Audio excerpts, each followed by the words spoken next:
This is guitar maintenance day. Gonna clean up and restring my Gibson ES-335 TD. ES was a term that stood for electric Spanish. 335 I've heard was because when they first came on the market in 1958, that's what they charged for them, $335. There's also a 345 and a 355, and they have slightly more ornate features that cause them to cost more. The 335 was designed by a gentleman by the name of Ted McCarty, who also designed the Flying V and the Gibson Explorer, and was pretty famous at Gibson. So what we're going to need: strings. I like Diodarios, and we're going to need something to cut the strings with. This comes in handy when you're unstringing. And for intonation, we're going to need a little screwdriver, something to wind the strings with. I like that just because it's a little more convenient. And a little wrench to maybe adjust the tuners if they're loose.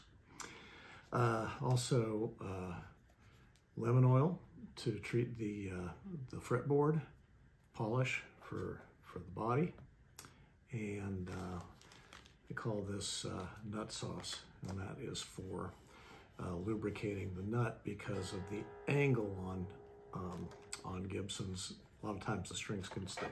So this generally takes about an hour to do. I'm going to be editing this video, so it shouldn't take as long. I'll be taking out the repetitive bits. So here we go. Let's go ahead and get started here. First thing we want to do is get all of the strings off. I have found that my two favorite guitars are the Gibson ES and the Telecaster, the Fender Telecaster. You can only have two guitars, in my view. Those two will do the job. I like to get these strings just loose enough so I can pull them up over the tuning post, like so. Other thing you want to be really careful about is when you're restringing the guitar or doing any kind of guitar maintenance, you want to be careful not to scratch it up, because that's not good. And also, ideally, you don't stick your fingers when you're trying to unstring a guitar either. Like I said, this usually takes, depending on how much maintenance you're going to do, it's usually going to take you about an hour. If you're not going to do any polishing or fret treatment. See, look, I already got my finger. If you're not going to be doing any polishing or fret treatment, I think you can do it in about 30 minutes. It also works better if you've got good eyesight, which I don't have. I'm going to grab my readers. Okay, let's try this again. Oh, much better.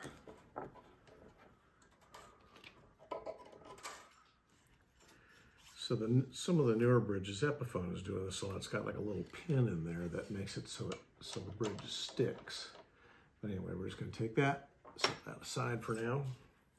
Now, the other part we want that lifts off easily is the other part of the Tune-O-Matic bridge. We're going to take that off.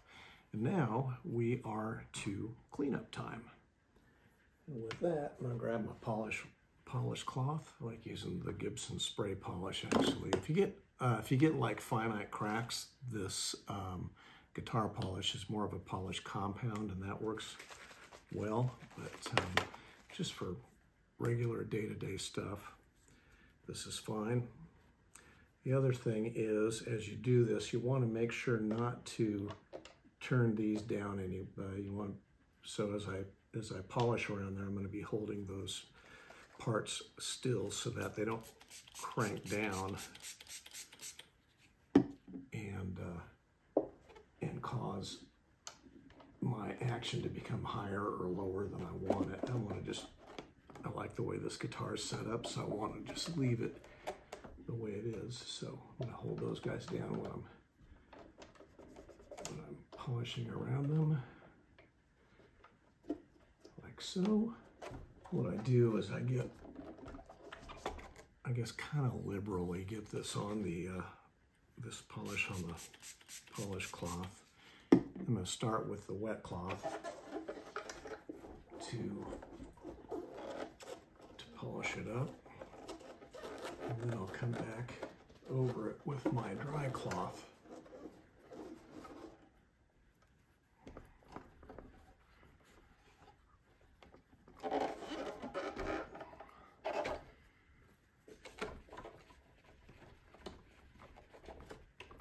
Get all the sweat, gunk that gets on here when you're playing, get it off.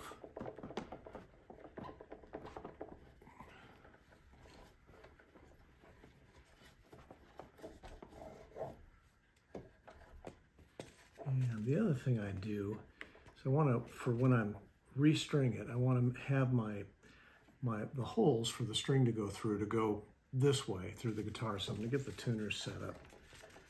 So when I restring, those holes will all be aiming the same way, like that.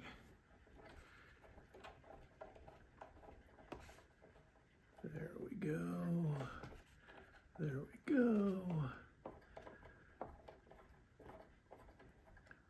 And there we go. So those are ready to go. There's that. Now we get the dry cloth. Same thing.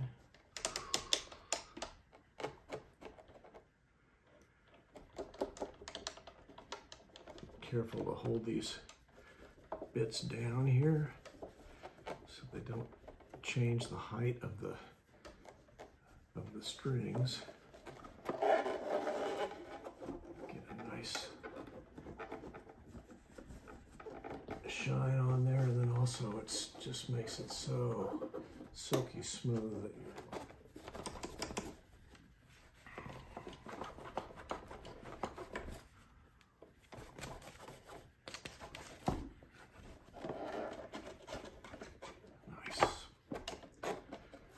okay, then we want to treat the fretboard, and you're going to notice this fretboard's kind of dry right now. So when we put this lemon oil on here, we're gonna get this. You're gonna see it just kind of come to life. Let me start at this, and you'll be able to see better.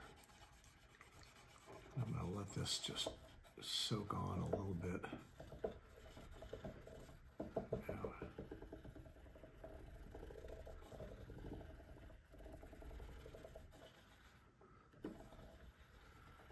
see it darkening up there. What you want to do is just let it sit in there for a little bit. Let the fretboard drink it up.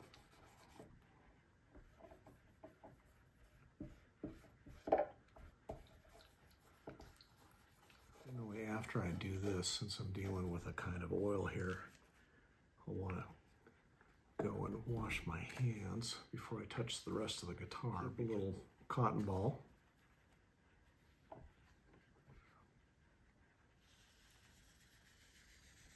And rub it in, just work it in.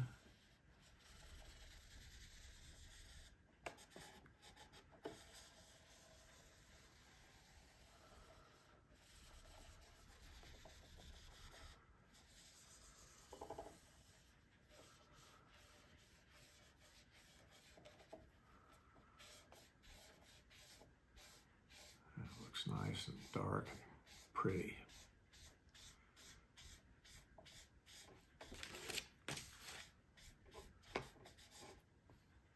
There we go.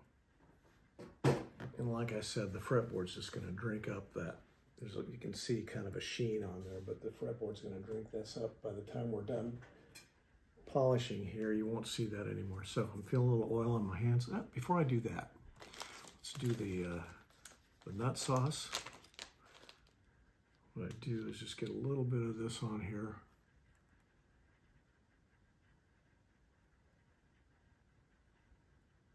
There we go.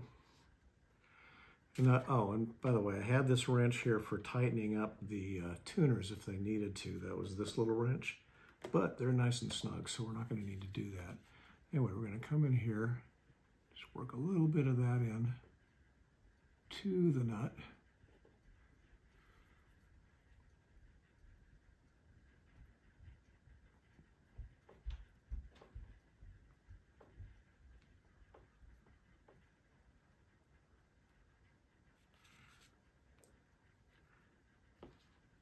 Get just a little more on this little guy because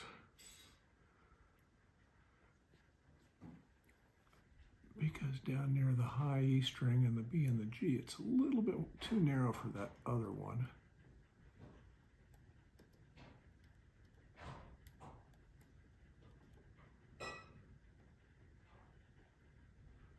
There we go, and that's just going to lubricate that just enough so the strings will slide a little bit better.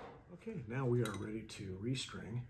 Put our bridge back on here and our tailpiece back on here. See if this is going to stay on its own. Yeah, we're going to hold that off for a second just till we get the first string on there to hold it on.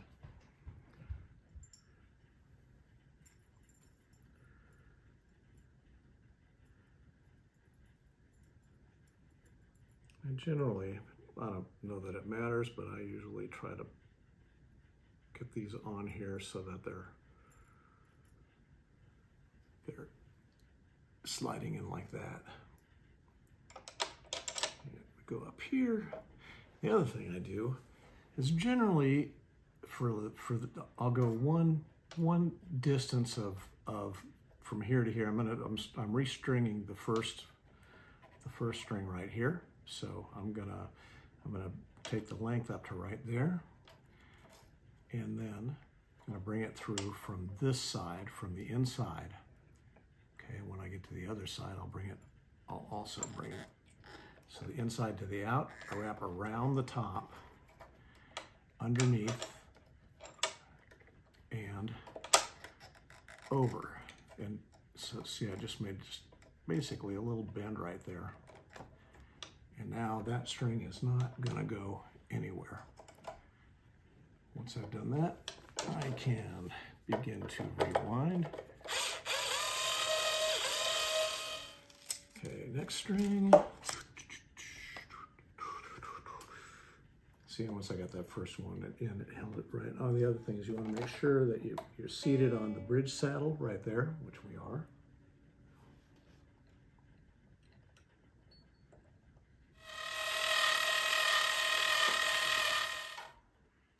Again, we're going to feed from the end, start about an inch above the pole piece, feed from the inside to the out through the hole there, around the top, underneath, and then straight over again like that. You want these to be sure to wind downward. So, I don't know if I said it, but Ted McCarty designed the ES-335 for Gibson. He was an executive at Gibson. And the ES-335 first came out in 1958.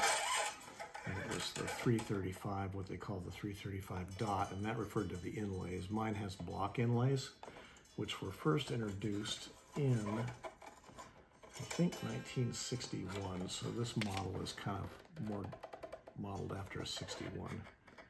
But mine was born in, I think, December 19th of 2020.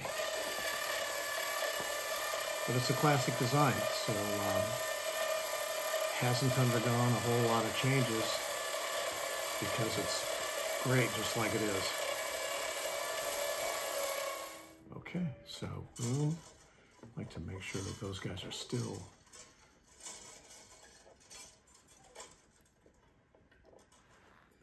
bent the way they should be.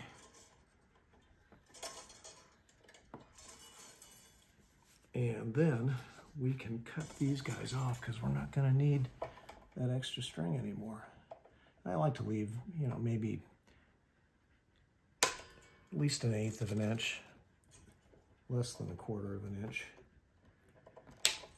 Gives you enough room for your fingernail to get underneath there when you go to change the strings in the future. And the next thing we're going to do is tune up. Well, first we got to tune it up.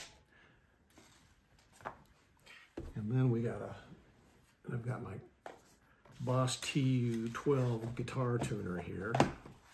It's a good accurate tuner for doing, especially when you're going to be checking, fixing intonation.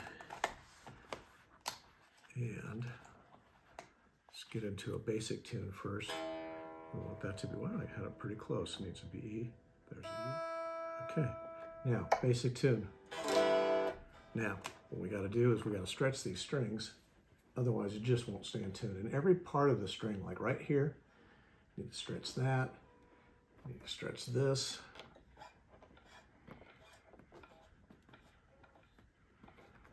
All the way up the string. Just pulling on in one place just makes it loose in one place, so you kind of got to go all the way along here.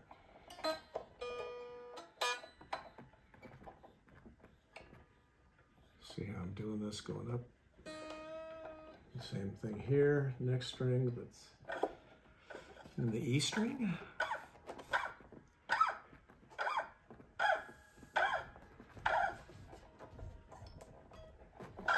Let's go check our tuning again. That's better. Okay, yeah. So intonation. What you do on intonation is you want to do the harmonic tuning, which is this. On the 12th fret, I'm going to just touch this and go, okay, good, I'm in tune. And then I want to fret that note on the 12th fret. So I'm a little okay, I'm good. Don't need to check anything. But generally what happens is if the fretted note is flat, then it'd be shortened. So think flat, short. If the fretted note is sharp, the string length needs to be lengthened, and we adjust that on the tune-o-matic bridge here. So that was good. Okay, now on this one, the fretted note is sharp.